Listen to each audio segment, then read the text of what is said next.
الله جل شانو پنځه قسمونه کړي دي پلاپسې پنځه قسمونه یې کړي دي په څه شی کړي دي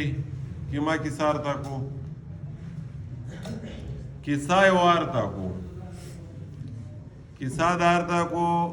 چې کیم خلق د غضب مستحق شي یور تاګرام شي کا کافر مشرکین دي کا مسلمان ګناهګور دي خدای غضب بیا داتلین کوي خدای شي بیا شاک نشته دی او داته د چا واست نه راسي چې دا غضب یادای باند کو زور وکړو د دولت یا د ساړې اوله پنځه قسمونه وروي خدي وطور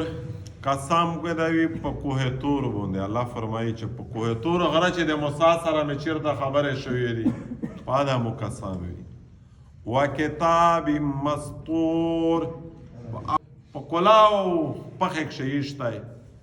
دغه کتابه نه تورات مراد یا صحیفه مراد دي والبيت المعمور قسم دی په بیت المعمور باندې بیت المعمور لکه بیت الله چې دیاته دو پاسمونی نقشه یو کور داسته فرشتي دی چې بالکل پار شوی دی فرشتي والسقف المرفوع په دا چک چات مې دا قسم وي والبحر المسجور او د غډک سمندر مې دا قسم وي چې دی بنا ډک دی پنځه قسمونه یې په لاپسې کړي دي په څه شي په دا خبره باندې ان عذاب ربک لواقع چې دی الله غضب ورتلین کوي دی ویسا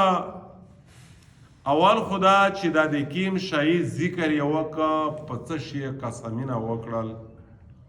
په تور غره یې کړای دی په کتاب صحیفه یا په تورات یې کړای دی په بیت معمور یې کړای دی په دا شایونه ویل خدای دې قسم دې پورا ورته خوښ کړل په دا یک شی ځکه ورته خوښ کړل چې دغه شی اهمیت ته اشاره ده چې دا شایونه بې قیمته نه دي دا مهتم بشان دي یوه داسې چې تو څه داسې شمېر نه کړې چې دا شایونه قیمت نه لري بله خبره ده چې په دې آیاتینه کښې په ډېرې هغې خلک رد دی چې عاد دهریت نچریت یعنی لیاویس واقع خو ډېره رجحان دا ته دی چې په مادي ژوند باندې په دا دنیو خالی دی چا یقین وي د آخرت یقین سوچ یې نه وي ای خلک یې باندې رد کول دی چې الله جل شانو پنځه قسمونه پلاپسې کوي چې و خلک د شاک د زړه نه دا کیسه وبوسه مو غذاب ورتلین کوي دی چې یوری چاته زه غذاب ورکوه ما ان عذاب ربک لواقع ما له من دافع داسې نر بیا مور وړی نه ده چې دا غذاب یا مانې کو چې یوری زه ورکش وایا ما له من دافع څوک بیا داسې نشته چې د دې غذاب دفاع وکړي یا مخ ته ودرې شي که په دې دنیو دی ها الله جل شانه قوم عاد قوم ثمود داسته چول داسې باړې وې داسې سیراتینه یې وي لکه چینارینه یا ناشتر یې چې هاو کله پیروغله داس ویل وړول قرآن یې ذکر کړی دی لکه یوه چګه خجیره چې د ولې نه اروبوسې دا دړنګې انسانونو داسې ته لوستل ای الله پاک د غذاب ای قوم لوط شکل علا غذاب پیرواست ای وړي کې بیماری پکښې واده نرغنده مفسرین لیکلی دي چې الله جل شانو د ځمکه ترلونده پورته کړله فرشتي کوثر ورته کړل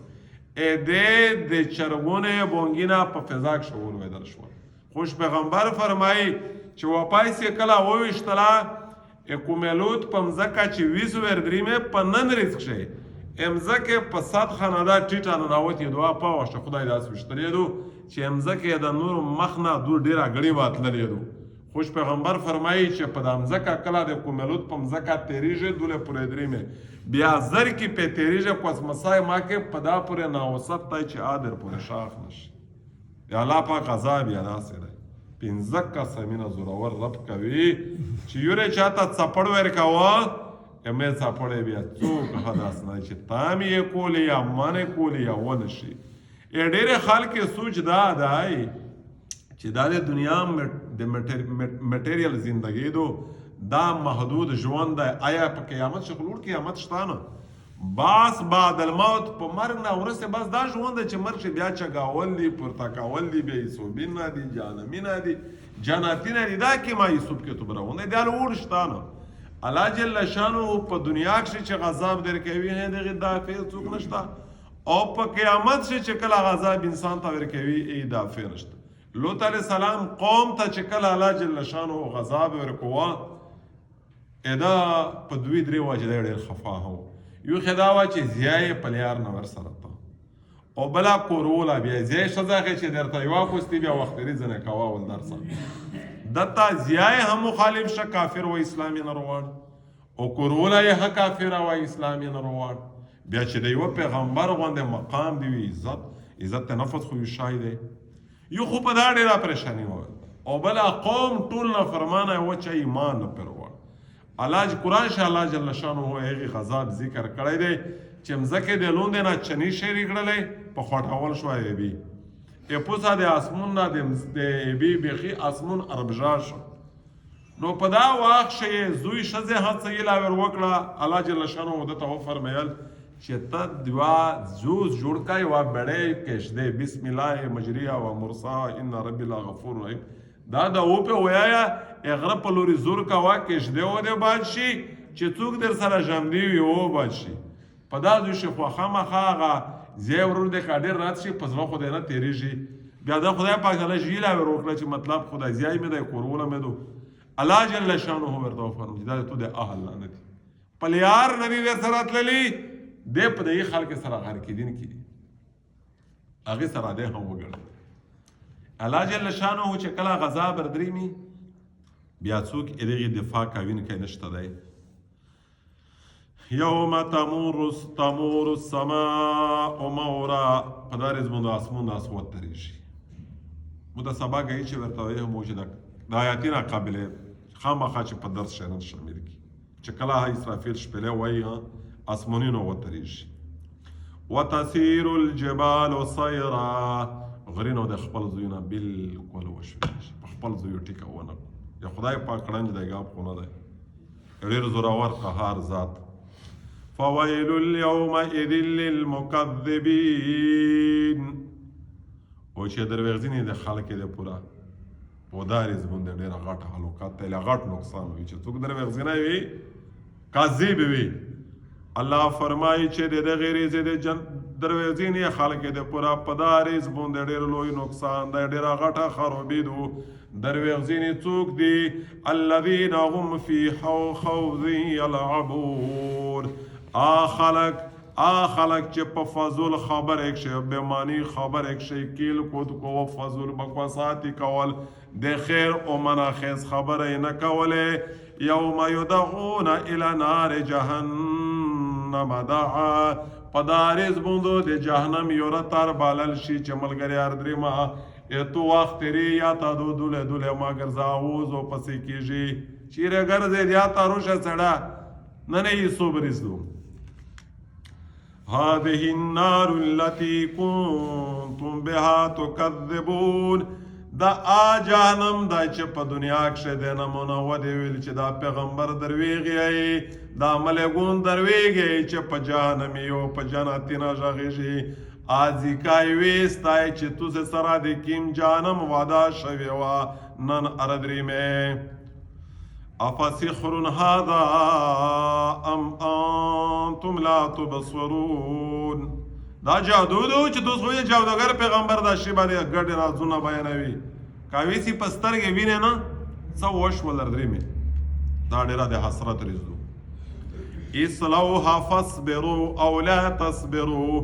دا تا ورنه راځي دا جهنم ته که خوښه وی کنه وی خوښ صبر کوي نه کوي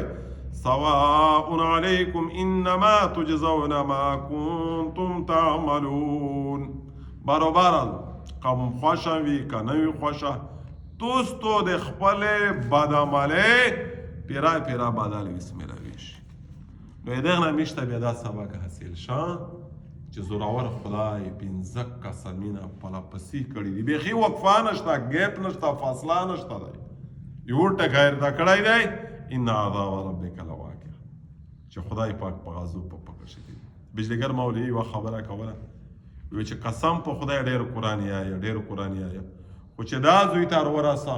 فاعذب لا اعذب احدا من العالمین چې ځنې مجرم ته و داسې سازو ورکړه چې سازو مو په تېرې عالمینې کښې چاته نه وي ورکړي وي چې زړه مې ورته چې یا الله پاکه تو خو دغه سخت سازو ذکر کړی دي چې قرآن په ډک دی یا الله دې کیمه سازو ایښې دو چې میش په خبر نه یو چاته دې ویر نه دو یا الله میش په خپل قدرت دې غضبینه ته وژغوره نو میشو د رب په حضور کښې دا دعا کوي چې خدای تو د غضب یا معمولی غضب د برداشت تام کې دی نه وي میش سره د عیبي قابل کا میش سره د عیبي مغفرت وکړه او خدا پاک تو د غضب نه وسوده سبحانك